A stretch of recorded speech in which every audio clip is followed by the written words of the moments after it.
All right, good morning. So I'm Troy Comiskey, the plant director here at Lansing Grand River. So on behalf of all the men and women of UAW Local 652 and the GM leadership team, welcome to our plant. So at General Motors, safety is our number one priority, so we want to keep our employees and our visitors safe. So I'll just mention a few safety protocols. So now today the weather looks great.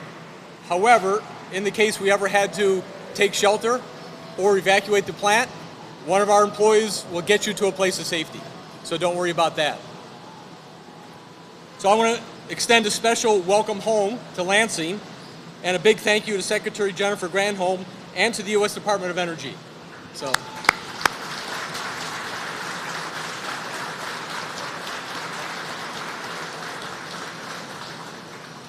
And welcome the Lansing Mayor, Andy Shore.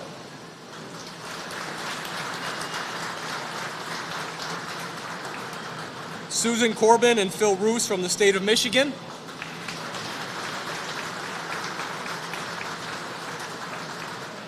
Quentin Messer Jr. of the Michigan Economic Development Corporation. State Senator Sarah Anthony.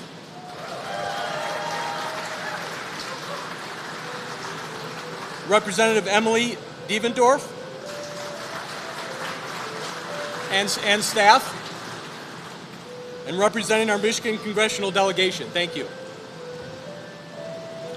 We're also joined by leaders from Lansing City Council and Ingham County Commission, and so many of the incredible community partners are with us here today as well. We're so pleased that everyone was able to join us here this morning. I'd also like to thank Roland Green, Chairman of UAW Local 652. Yep. Ben Franz, the president, which you'll hear from in a second, and the rest of the Local 652 leadership team, which is here in the crowd somewhere. Thank you for joining us.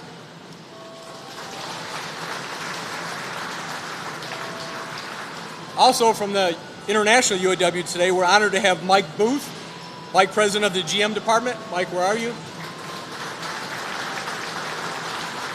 From UAW Region 1D, we have Director Steve Doss, along with Nicole Current, Mike Plater, and Servicing Rep Ted Crum, and they're all back here with us. Thank you for joining us here in Lansing today. So at this point, I'd like to introduce the President of UAW Local 652, Ben Krantz.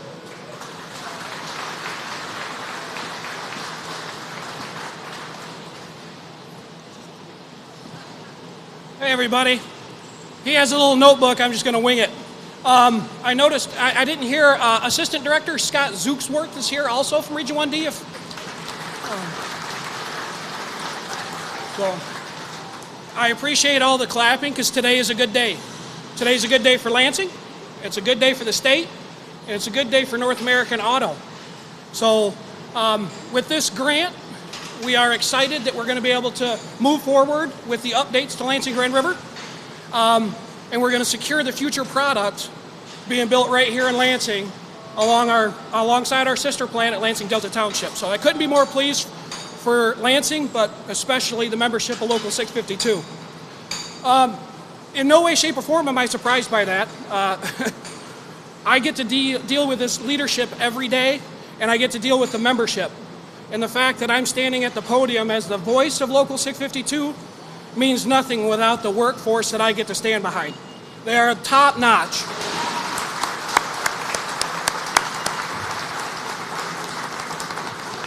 So being awarded the maximum amount is not a surprise because I think Camillo, you'll talk to Camillo in a minute.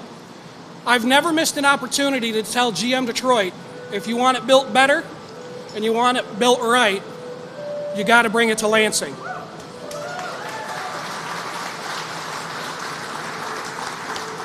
And that might sound a little bit cocky, but when you got this workforce putting it together, it's an easy statement for me to make. So in closing, I just want to say thank you to the Secretary. This is a great opportunity, and we couldn't be more proud to prove this investment right, keeping a second plant in Lansing. Thank you.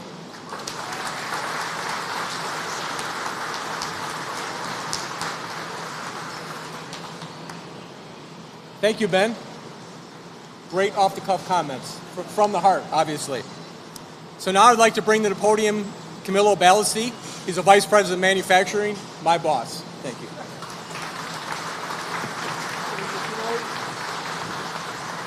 All right, today it's a great day. Good morning, everybody, and thank you, Troy. Thank you, Ben. All right, today it's a great day for Lansing and this Lansing Grand River team. For the past 23 years, this team has worked together to proudly deliver luxury and high-performance vehicles to customers all over the world. As a testament to that hard work and commitment, today we're here to share and celebrate another special milestone for this plant, for this team, and for our company. Today demonstrates our unwavering commitment to manufacturing and innovation leadership in the United States and our workforce here in Lansing. I have no doubts that this great team here in Lansing Grand River will continue delivering great quality and awesome excitement to our customers and continue making GM, the city of Lansing, and the state of Michigan very proud. And to tell us more about this exciting day, I'm honored to introduce the former Governor of Michigan and current U.S. Secretary of Energy, Jennifer Granholm. Thank you.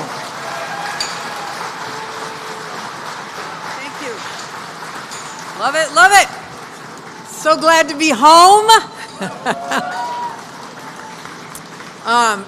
Camilo, thank you so much. To GM, congratulations. To the UAW, man, this is so great. To all of your members who are back here working, such great news. And Mayor Shore, I'm going to turn this over to you shortly, but between you and I know former Mayor Hollister, who's also here, such great mayors, great members of the legislature who are here, who are supportive of bringing manufacturing back to America, this is, honestly, I come here bearing news that I only dreamed of sharing when I was governor of this state. Because as you all know, because we all lived through, well, some of you are younger, but you with a little gray hair, we know, we lived through this, that somewhere around the turn of this century, the ground beneath our feet, in this great manufacturing state started to shift. Suddenly, an employer could pay $1.57 an hour for work in Mexico. Suddenly, a company could get massive subsidies to build an auto factory in China. Suddenly, a country could lure businesses away from America while our government sat on its hands and watched. Actually, a more precise metaphor would be our national leaders were really bowing at the altar of globalization and laissez-faire, hands-off. Don't worry, the economists told us, it'll all work out in the end. People will pay less for cars that are made with cheap labor. That was the philosophy. And as a result, and we know this more than any other state in the country, our factories were offshores, our jobs were outsourced, our main streets in many communities rolled up, and auto workers would approach me and others and say, you know what, all I know is this work, and if the auto industry fails, I'm going to have nothing.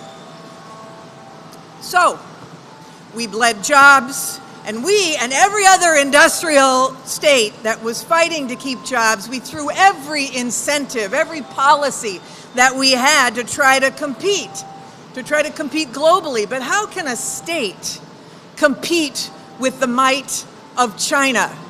How can a state compete with the wages paid in Mexico?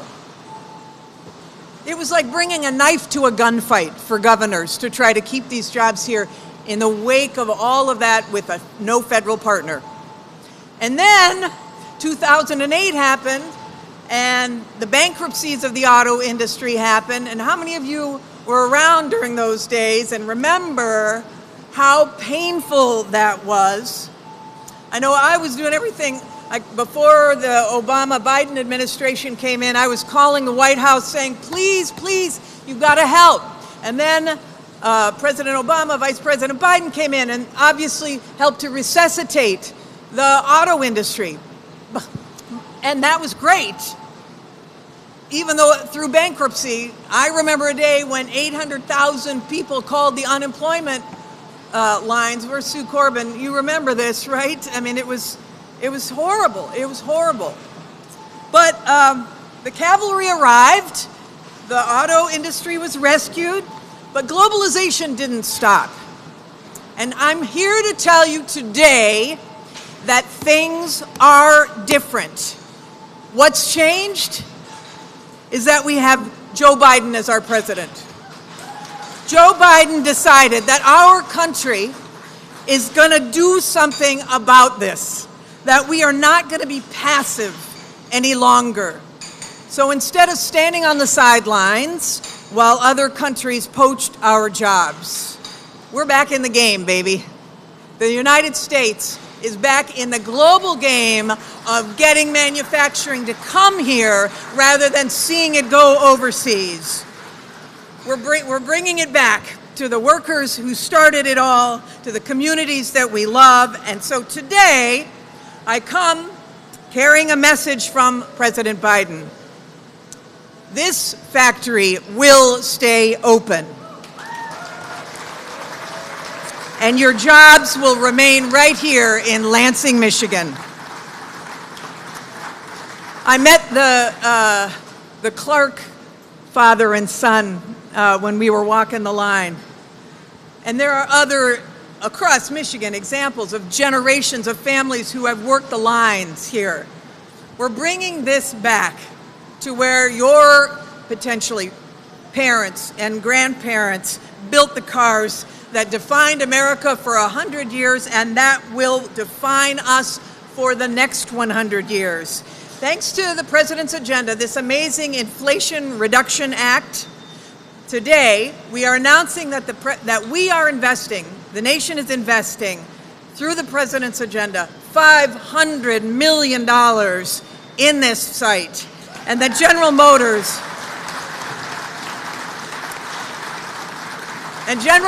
is adding another $900 million to convert this facility from combustion vehicles to electric vehicles. We're going to save hundreds of jobs.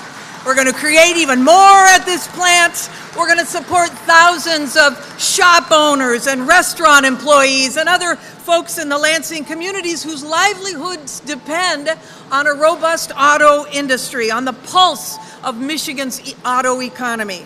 So GM is one of 9 companies that are receiving investments today. These are called conversion grants. The idea is that we want to assist in converting facilities that would otherwise be closing, who are making internal combustion engines, to making electric vehicles. So companies that now have a reason to stay, we're investing in historic auto communities, not just in Michigan, but in Illinois, in Indiana, in Georgia, in Pennsylvania, in Virginia, in Ohio, and in Maryland.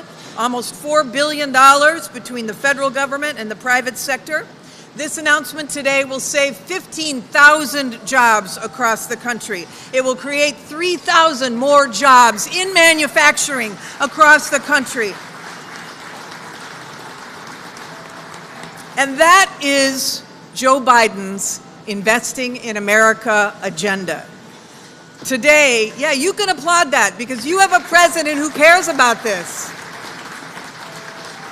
Today, we're doing what decades of administrations prior couldn't, wouldn't, or didn't because they were tricked by trickle down or they fell for the fallacy of the free hand. Michigan now has a partner in the White House who is giving our most iconic companies the tools that they need to win. Hail to the victors.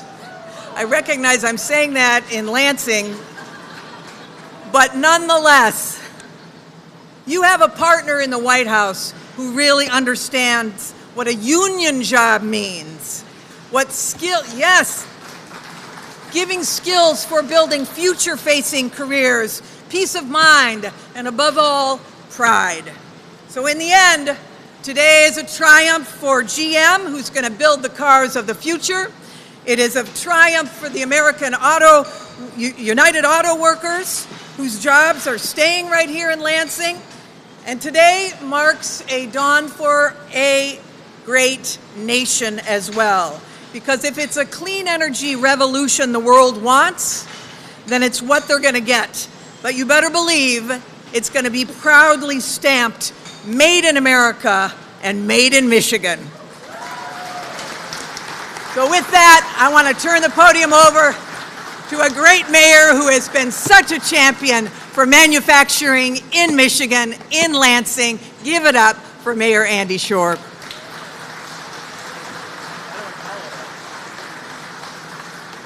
Oh man, I just told the secretary, how do you follow that?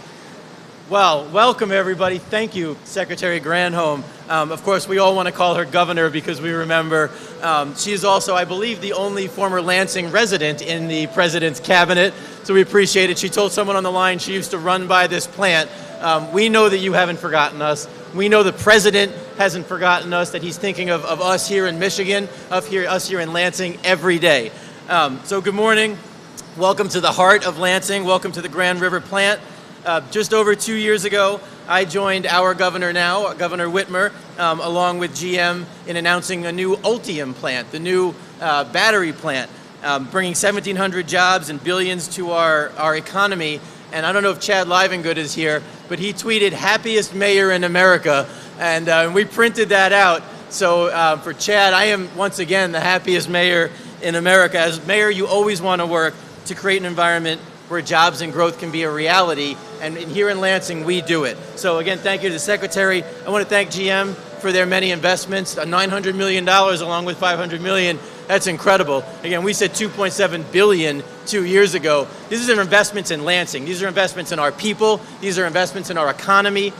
This is exactly how we expect here in Lansing, because we have, and this is my next comment, we have the best workforce here in Lansing than anywhere else. We put the world on wheels. We know that, and now we know that the next generation of cars, we're going to put the world on electric wheels, on EV wheels. We know this is the future. I don't care what other people say. I'm not going to mention who, but I'm going to say we don't care. We know that this is the future. We know it's clean. We know it's good for our environment. We know that our workers are the best ones to do it. We talked on the line about training. Where are we going to get the people? We've got the people right here in Lansing. I see our capital area Michigan Works. I see so many people here that are involved with making sure that we have those people. We're going to have those people. We're going to take this money. We're going to repurpose this plant. Our UAW is going to be the best people here, and we're going to build the batteries right across town. We're going to build the cars. We have, oh, by the way, $8 million coming in from the federal government for EV chargers. EV capital of the world, and why? Because President Joe Biden, he pushed for the bipartisan infrastructure, the Inflation Reduction Act. They saved us with the American Rescue Plan. These are not things that are